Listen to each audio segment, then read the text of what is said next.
بسم اللہ الرحمن الرحیم۔ السلام علیکم ناظرین، قرآن کریم میں اللہ تبارک و تعالی ارشاد فرماتے ہیں کہ ہر نفس کو موت کا ذائقہ چکھنا ہے، یعنی کائنات کے ہر جاندار کے لیے اللہ پاک نے موت کا وقت اور جگہ متعین کر رکھی ہے۔ اس سے کسی کو چھٹکارا نہ ملے گا اور نہ ہی کوئی اس سے بھاگ سکے گا۔ اس لیے ابلیس شیطان کو بھی ایک دن موت آئے گی، لیکن وہ دن کون سا ہوگا؟ کون ابلیس کو موت دے گا؟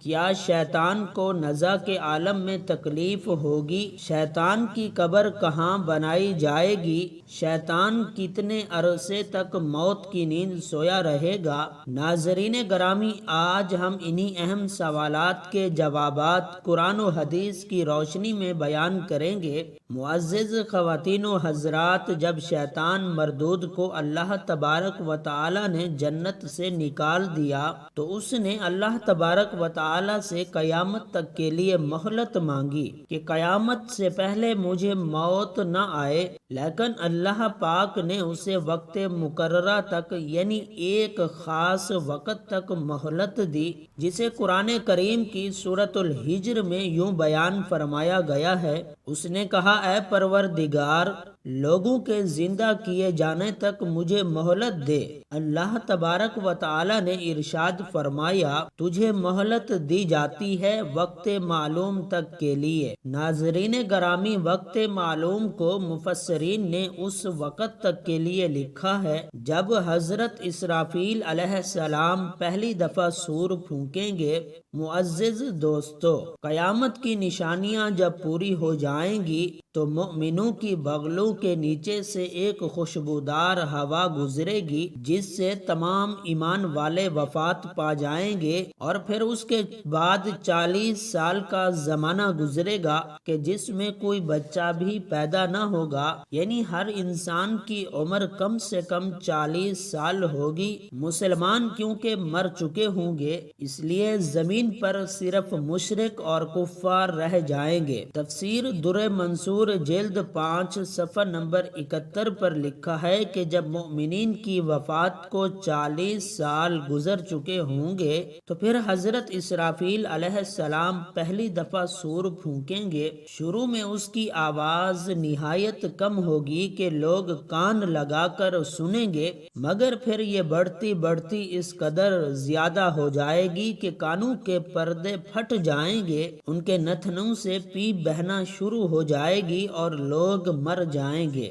انسان، جن، فرشتے، یہاں تک کہ شیطان ابلیس کو بھی اس نفخہ اولی کے وقت موت آئے گی۔ اس کے 40 سال بعد حضرت اسرافیل علیہ السلام دوسری مرتبہ سور پھونکیں گے تو پھر تمام انسان زندہ ہو جائیں گے اور قیامت قائم ہو جائے گی اور میزان لگے گا، یعنی نفخہ اولی کے وقت ابلیس کو موت آئے گی اور نفخہ اولی اور نفخہ ثانیہ کے مابین 40 سال کا عرصہ ہوگا، اور یہ کہ ابلیس 40 سال تک مردہ رہے گا۔ معزز دوستو، آئیے اب اس بات پر روشنی ڈالتے ہیں ابلیس کو موت کیسے آئے گی اور وہ یہ 40 سال مردہ حالت میں کہاں گزارے گا۔ اس سلسلے میں حضرت کعب بن احبار رضی اللہ تعالی عنہ کی مشہور روایت پیش کرتے ہیں۔ حضرت کعب بن احبار فرماتے ہیں کہ جب اول بشر یعنی حضرت آدم علیہ السلام کی وفات کا وقت آیا تو وہ پریشان ہو گئے اور اللہ تبارک و تعالی سے عرض گزار ہوئے، اے اللہ، میری موت سے میرا دشمن خوش ہوگا کیونکہ میں مرنے والا ہوں اور وہ قیامت تک کے لیے زندہ رہے گا۔ اسی وقت ملک الموت حضرت آدم علیہ السلام کی خدمت میں حاضر ہوئے اور فرمایا، اے ابو آدم، آپ وفات کے بعد جنت میں رہیں گے، جبکہ ابلیس قیامت تک دنیا میں رہے گا، اور پھر قیامت سے 40 سال پہلے اس کو ایسی موت آئے گی کہ وہ پوری دنیا کے انسانوں جتنی موت کی تکلیف برداشت کرے گا، اور پھر جہنم ہی اس کا ٹھکانہ ہوگا۔ حضرت کعب رضی اللہ عنہ مزید ارشاد فرماتے ہیں کہ حضرت آدم علیہ السلام نے ملک الموت سے فرمایا کہ کہ مجھے ابلیس کی موت کا منظر بیان کرو۔ ملک الموت نے اس کی موت کا حال بیان کرنا شروع کیا تو وہ اتنی دردناک موت تھی کہ حضرت آدم علیہ السلام اپنے آنسوں پر قابو نہ رکھ سکے۔ لوگ حضرت کعب بن احبار سے عرض کرنے لگے، ہمیں بھی ابلیس کی موت کا کچھ منظر بیان کرے۔ لوگوں کی بے جا فرمائش پر حضرت کعب رضی اللہ تعالی عنہ نے ابلیس کی موت کا منظر یوں بیان فرمایا، اللہ تبارک و تعالی ملک الموت سے فرمائے گا میرے غضب اور غصے کا لباس پہن کر جاؤ، ابلیس کی روح قبض کر لو، اور شیطان سے تمام انسانوں اور جنوں سے زیادہ سختی کرنا۔ جب ملک الموت غضب غصے سے برتر موت کے فرشتوں کے ساتھ ابلیس کی روح کو قبض کرنے آئیں گے تو جو بھی آسمان اور زمین میں ہیں ان فرشتوں کو دیکھ لے گا، وہ فوراً ہی مر جائے گا۔ جب ملک الموت ابلیس کے پاس پہنچیں گے تو وہ دھاڑے مار مار کر روئے گا، پھر شیطان کو موت کی تکلیف دی جائے گی جو کہ ساری مخلوق کی تکلیف سے بھی زیادہ ہوگی۔ ابلیس گھبرا کر مشرق کی جانب بھاگے گا تو کبھی مغرب کی جانب، لیکن ہر طرف اپنے سامنے ملک الموت علیہ السلام کو پائے گا۔ سمندر میں چھپنا چاہے گا تو سمندر اسے جگہ نہ دے گا، آسمان کی طرف بھاگے گا تو وہاں مقرر فرشتے اس کو آگ کے کوڑے ماریں گے۔ حضرت آدم علیہ السلام کی قبر کے پاس کھڑا ہو کر کہے گا، اے آدم، تمہاری وجہ سے میں ملعون و مردود بنا، کاش کہ تم پیدا ہی نہ ہوئے ہوتے۔ پھر ملک الموت علیہ السلام سے کہے گا، کتنی سختی اور تکلیف کے ساتھ میری جان نکالو گے؟ ملک الموت فرمائیں گے، جتنے لوگ جہنم میں ہیں ان سب کی موت سے کہیں زیادہ تکلیف اور سختی کے ساتھ۔ یہ سن کر شیطان تڑپنے لگے گا اور چیختا چلاتا ادھر ادھر بھاگنے لگے گا اور اسی جگہ پہنچ جائے گا جہاں اس نے جنت سے نکلنے کے بعد پہلا قدم رکھا تھا۔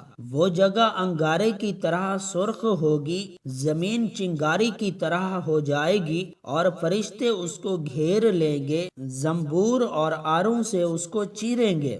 جب تک اللہ تبارک و تعالی چاہیں گے اس وقت تک حالت نزع اور موت کے غصے کا شکار رہے گا اور وہاں جہنم کی سنگھاسیاں لگی ہوئی ہوں گی۔ ان سنگھاسیوں سے تڑپا تڑپا کر اس کی جان نکالی جائے گی۔ حضرت آدم و حضرت حوا علیہ السلام سے کہا جائے گا، ذرا اپنے دشمن کو تو دیکھو کس طرح ذلت کے ساتھ مر رہا ہے۔ وہ دیکھ کر کہیں گے، یا اللہ تو نے ہم پر اپنی نعمت مکمل فرما دی۔ معزز دوستو، انہی جہنم کے گھڑوں میں ابلیس 40 سال تک مردہ رہے گا اور یہی اس کی قبر ہوگی۔ پھر 40 سال بعد دوبارہ حضرت اسرافیل علیہ السلام سور پھونکیں گے تو تمام مرد زندہ ہو جائیں گے اور حساب و کتاب کا عمل شروع ہوگا۔ ناظرین گرامی، اس کائنات کی ہر چیز فنا ہونے والی ہے، اگر کسی کو دوام حاصل ہے تو وہ صرف اللہ تبارک و تعالی کی ذات ہے۔ بس ہمیں ہر وقت تیار رہنا چاہیے کہ کیا پتہ کب کون سی گھڑی ہماری اس دنیا میں آخری گھڑی ہو اور پھر ہمارے پاس پچھتاوے کے علاوہ کچھ باقی نہ رہے۔ اللہ تبارک و تعالی سے دعا ہے کہ اللہ تبارک و تعالی ہمیں آخرت کی تیاری کرنے، نیک اعمال کرنے اور گناہوں سے بچنے کی توفیق نصیب فرمائے، آمین یا رب العالمین۔